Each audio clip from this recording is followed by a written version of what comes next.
নজর রাখবো পরবর্তী খবরে। বিহারে ভোটার তালিকা সংশোধনে এবার নয়া নির্দেশ। আধার কার্ডকে 12তম নথি হিসাবে গ্রহণযোগ্য করা হবে। সুপ্রিম কোর্টে অঙ্গীকার করল এবার নির্বাচন কমিশন। বিচারপতি সূর্যকান্ত এবং বিচারপতি জয়মাল্য বেগচির বেঞ্চে ইতিমধ্যেই শুনানি চলছে। অঙ্গীকার করলেন এবার নির্বাচন কমিশনের আইনজীবী রাকেশ দ্বিবেদী। বিহারে ভোটার তালিকা সংশোধনে এবার নয়া নির্দেশ।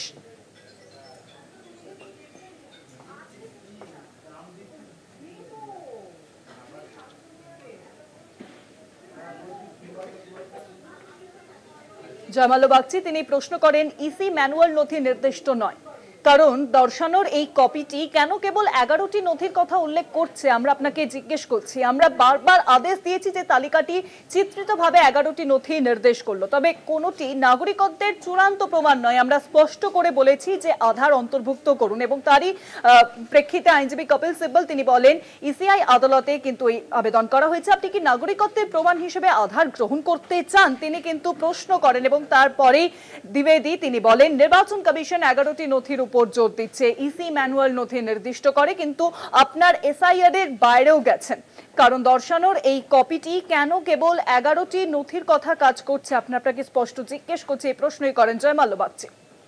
আরো জানাবেন, এখন ফোন লাইনের সঙ্গে রয়েছেন আমাদের প্রতিনিধি পীযূষ কান্তিনাগ। পীযূষ দা,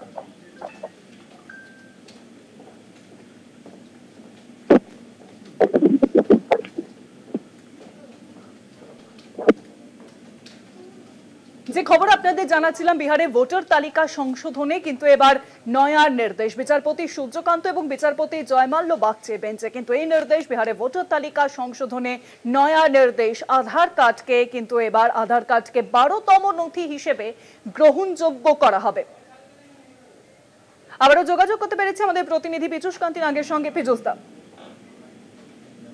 সুপ্রিম কোর্টের বিচারপতি সূর্যকান্ত এবং বিচারপতি জয়মাল্য বাগচির নির্দেশ অনুযায়ী জাতীয় নির্বাচন কমিশন অঙ্গীকারবদ্ধ হলো যে আধার কার্ডকে 12তম নথি হিসাবে বিহারের ভোটার তালিকা সংশোধনে তারা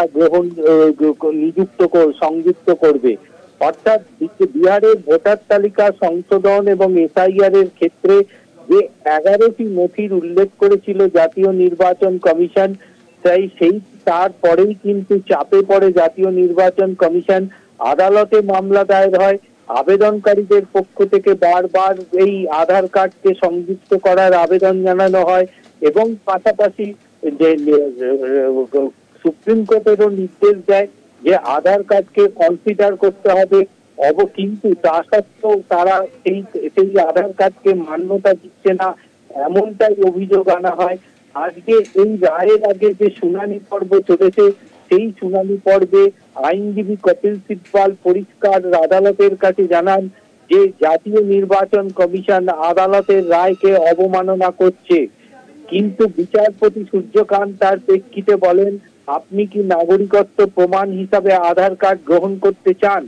কপিল সিব্বল তার উত্তরে পরিষ্কার জানান, নাগরিকত্ব হিসাবে নয়, বসবাসের প্রমাণ হিসাবে তারা এই আধার কার্ডকে সংযুক্ত করতে চান। বিএলআর যারা রয়েছেন তারা নাগরিকত্ব নির্ধারণ করতে কখনোই পারেন না। নির্বাচন কমিশন কর্তৃক কেবল আধার কার্ড গ্রহণ না করার জন্য নির্দেশ জারি করা হয়েছে। আমি তাই কেবলমাত্র আধার কার্ড গ্রহণ করা হোক, যাতে আমরা নাগরিকরা ভোট দিতে পারে। এ বিষয়ে আদালতের পূর্ববর্তী রায় আছে, এবং বিচারপতি সূর্যকান্ত এবং বিচারপতি জয়মাল্য বাগচির বেঞ্চ কিন্তু এর আগেও নির্বাচন কমিশনকে নির্দেশ দিয়েছিলেন যে আধার কার্ডকে যাতে প্রামাণ্য দলিল হিসাবে তারা কনসিডার করেন। কিন্তু তা সত্ত্বেও কপিল সিব্বলের অভিযোগ যে নির্বাচন যে সমস্ত বিএলএরা আছেন তারা 11টি নথির মধ্যে যে কোনো একটি নথিকে প্রামাণ্য হিসাবে চাইছে, তার বাইরে কোনো নথিকে তারা গ্রহণ করছে না। এবং এই নথি ছাড়া কোনোভাবেই তারা এই ভোটার তালিকা সংশোধনে তাদের নাম সংযুক্ত করছে না।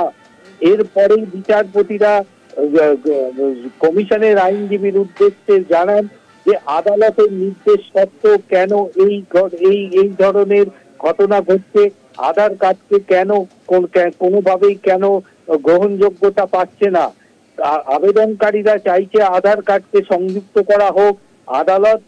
আদালত যদি মনে করে এ বিষয়ে নির্দেশিকা জারি করতে পারে। আদালতের এই কঠোর মনোভাবের পরই কিন্তু বিচারপতির কাছে জাতীয় নির্বাচন কমিশনের আইনজীবী অঙ্গীকারবদ্ধ হন যে আধার কার্ডকে বিহারের ভোটার তালিকা সংশোধন এবং এসআইআর এর ক্ষেত্রে 12তম নথি হিসাবে তারা সংযুক্ত করবেন এবং তা ওয়েবসাইটে আপলোড করবেন। এরপরেই বিচারপতিরা পরিষ্কার জানিয়ে দেন যে এই অঙ্গীকারবদ্ধের পরে, কারণ আবেদনকারীদের মূল দাবি ছিল আধার কার্ডকে বিহারের এসআইআর এবং সংশোধনী তালিকায় 11টির পরে প্রামাণ্য নথি হিসাবে গ্রহণ করার জন্য। এটা বলা যেতে পারে আইনজ্ঞ মহলের কাছে মতে এটা কিন্তু বিহারের যারা এই মামলায় আবেদনকারী ছিল তাদের জয়। এবং সুপ্রিম আইনজ্ঞ মহল আরো মনে করছে, যেহেতু সুপ্রিম কোর্টে এই বিষয়ে জাতীয় নির্বাচন কমিশন তারা অঙ্গীকারবদ্ধ হলেন যে আধার কার্ডকে প্রামাণ্য দলিল হিসাবে 12তম ওই তালিকার 12তম হিসাবে সংযুক্ত করবেন, তা কিন্তু ভবিষ্যতে যে কোনো রাজ্যে এসআইআর এর ক্ষেত্রেই কিন্তু এই নির্দেশই বহাল থাকবে। অর্থাৎ সেক্ষেত্রে কিন্তু আদালতের এই অঙ্গীকারবদ্ধতা বা যা নাকি আদালতের রায় লিপিবদ্ধ হয়েছে তা কিন্তু প্রত্যেকটা রাজ্যের ক্ষেত্রেই তা সংযুক্ত হবে এই আধার কার্ডকে প্রামাণ্য দলিল হিসাবে।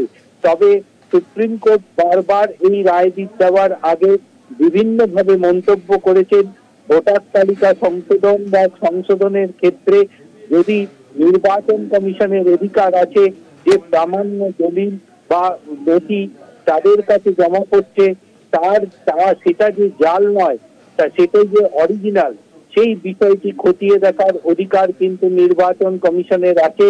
সুতরাং সেই দিকে লক্ষ্য রেখেই কিন্তু নির্বাচন কমিশন ভোটার তালিকা সংশোধনের কাজ করবে। ধন্যবাদ পীযূষ দা, লাইনের সঙ্গে ছিলেন আমাদের প্রতিনিধি পীযূষ কান্তি নাগ।